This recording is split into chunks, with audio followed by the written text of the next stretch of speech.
বুদ্ধি খাটাইলে, মেধা খাটাইলে এবং মনোযোগ দিলে এখান থেকে আউটপুট বের করা সম্ভব। আওয়ামী লীগকে স্কেপগোট করা হচ্ছে, পলিটিক্যাল ল্যাঙ্গুয়েজ খুব দূষিত হয়ে পড়তেছে। 2 বছর যে সময় লাগবে না, এটা কিভাবে আপনারা ভাগ করতেছেন বা তার পরবর্তী ঘটনাগুলো কি? মানে বাংলাদেশ এখন নানা সংকটের মধ্যে আছে, যেটা আমাদের কাছে দৃশ্যমান। দেশের ভিতরে আইন শৃঙ্খলার জটিলতা আছে, রাজনৈতিক বিভাজন আছে, চাঁদাবাজি বলতে যা বোঝায় সন্ত্রাস, মব, মোটামুটি সেটাও উদ্বেগজনক অবস্থায়। অর্থনীতিতে মূল্যস্ফীতি চলছে, ব্যাংকিং খাতে রয়েছে অনিয়ম, তারপরে গ্যাস বিদ্যুৎ মহাসংকটে, ইতিমধ্যে 900 টেক্সটাইল মিল বন্ধ হয়ে গেছে। তারপরে বৈদেশিক মুদ্রার রিজার্ভ রেমিটেন্স কিছুটা স্বস্তি আছে, কোনো সন্দেহ নাই, কিছুটা স্বস্তি আছে। এরপরে আন্তর্জাতিক অঙ্গনে বাংলাদেশের সামনে বড় চ্যালেঞ্জ আছে, অনেক চ্যালেঞ্জ। ভারতের সঙ্গে সম্পর্ক এখন সংবেদনশীল। শেখ হাসিনার ভারত অবস্থান এবং তার প্রত্যর্পণের দাবি দুই দেশের সম্পর্কের অন্যতম বড় ইস্যু হয়ে আছে। এই ধরনের বিভিন্ন বিষয়, আন্তর্জাতিক এবং অভ্যন্তরীণ, এইসব সংকট এবং সংকটের সমাধান নিয়ে আলোচনা করব। এবং এই আলোচনা পর্বে শুরুতেই যদি আমি আসি, শুরুতে আমি আসব জনাব মাহবুব কামাল ভাইয়ের কাছে।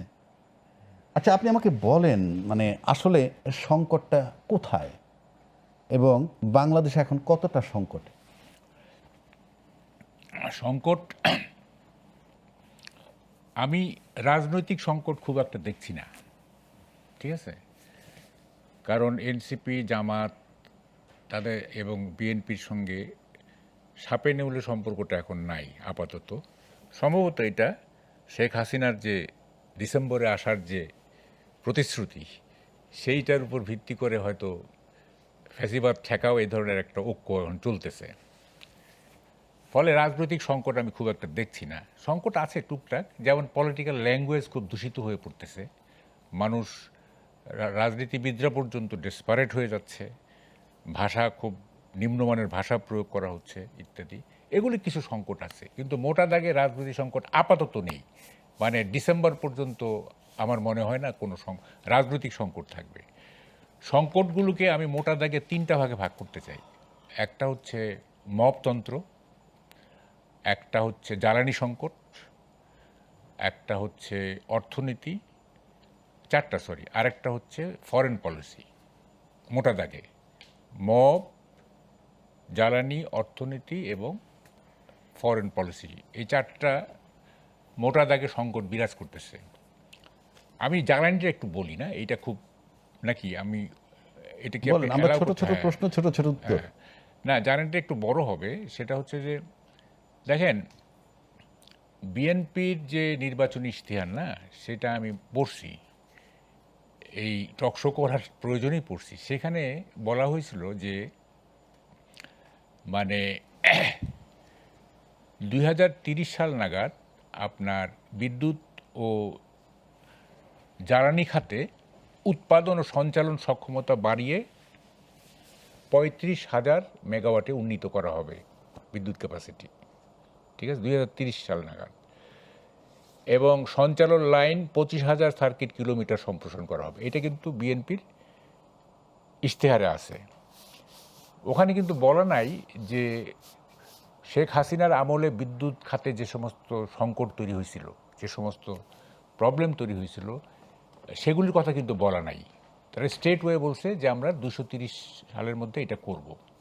এখন আমরা শুনতেছি, যেহেতু বিদ্যুৎ নেই, গ্যাস নেই, এখন শুনতেছি যে সব ফ্যাসিবাদ ধ্বংস করে দিয়ে গেছে। তাইলে যদি ফ্যাসিবাদ ধ্বংস করে দিয়ে থাকে, তাহলে আপনাদের নির্বাচনী ইশতেহারে ওই কথাটা কেন বলছিলেন? ওখানে বলতেন, নোট, একটা ফুটনোট দিতেন যে শেখ হাসিনার আমলে এই হয়েছে, ফলে আমাদের দেরি হবে, এটা বলতে পারতেন। এখন আওয়ামী লীগকে স্কেপগোট করা হচ্ছে। স্কেপগোট, আমি এটা একটু ব্যাখ্যা করি। স্কেপগোট শব্দটা আসছে এইভাবে, 400-500 বছর আগে খ্রিস্টান ধর্মযাজকরা মনে করতেন যে মানুষ যে পাপ করে সেটা ছাগলের কারণে, এবং তারা ছাগলকে মরুভূমিতে পাঠায় দিতেন। ওখান থেকে আসছে স্কেপগোট, অর্থাৎ নিজের দোষ অন্যের ঘাড়ে চাপানো।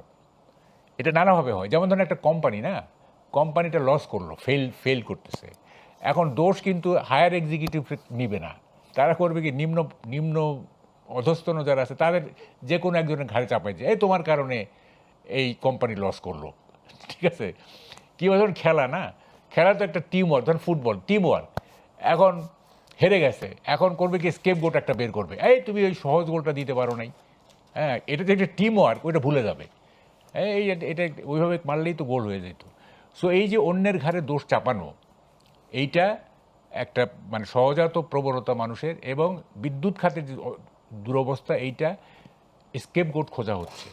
যদি নির্বাচনী ইশতেহারে এরকম বলা থাকতো যে আমাদের এই এই সংকট আছে, সুতরাং আমাদের সময় লাগবে, এখন বলা হচ্ছে যে 2 বছরের নিচে এটা কি বলে যে স্বাভাবিক হবে না।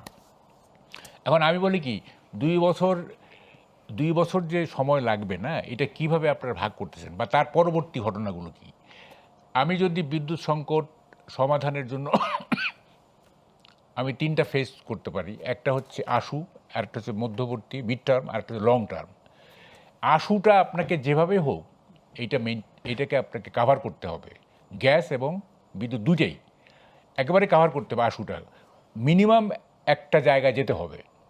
আমাদের যে আপনার প্ল্যান্টের যে স্ট্রাকচারাল যে অ্যাডভান্টেজ, সেইটা 30,000 মেগাওয়াট পর্যন্ত আমরা উৎপাদন করি, যে স্ট্রাকচার আছে, হ্যাঁ এইটা বুদ্ধি খাটাইলে, মেধা খাটাইলে এবং মনোযোগ দিলে এখান থেকে আউটপুট বের করা সম্ভব। কিন্তু আমাদের পলিটিশিয়ানরা হয়েছে কি, রাজনীতি নিয়ে এত বেশি ব্যস্ত থাকে যে তারা এইসব জিনিস নিয়ে ভাবার সময় পায় না, অথবা লেখাপড়া করার সময় পায় না। সকালে উঠে দেখে যে 100 লোক গেস্ট রুমে বসে আছে, তা কেমনে এগুলি নিয়ে চিন্তা করবে?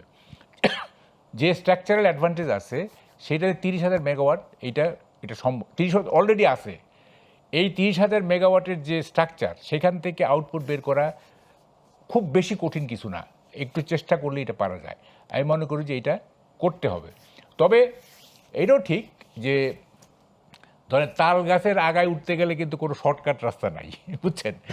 আপনি যদি আপনার কাছে আমি আবার আসবো। আমি একটু বলি, একটু শেষ করে দিই। তাল গাছের আগায় যদি আপনি উঠতে চান, there is no shortcut way, তাই না? আপনাকে বেয়েই উঠতে হবে, এটাও ঠিক আছে। এখন আপনাকে এই আর মিড টার্ম যেটা না, প্রধানমন্ত্রী বলছেন যে পার্লামেন্টে উনি 10 বছরের একটা প্ল্যান দিবেন জ্বালানি সিকিউরিটি, সেটা আমরা দেখি। আর লং টার্মটা হচ্ছে আপনাকে ব্লু ইকোনমি এক্সপ্লোর করতে হবে। এই যে আমি বললাম শর্ট টার্ম কিছু করেন, মিড টার্ম দেখি প্রধানমন্ত্রী কি বলে জ্বালানি সিকিউরিটির ব্যাপারে, আর লং টার্ম যেটা হচ্ছে সেইটা ব্লু ইকোনমিকে আপনাকে এটাকে ডিসকভার করতে হবে।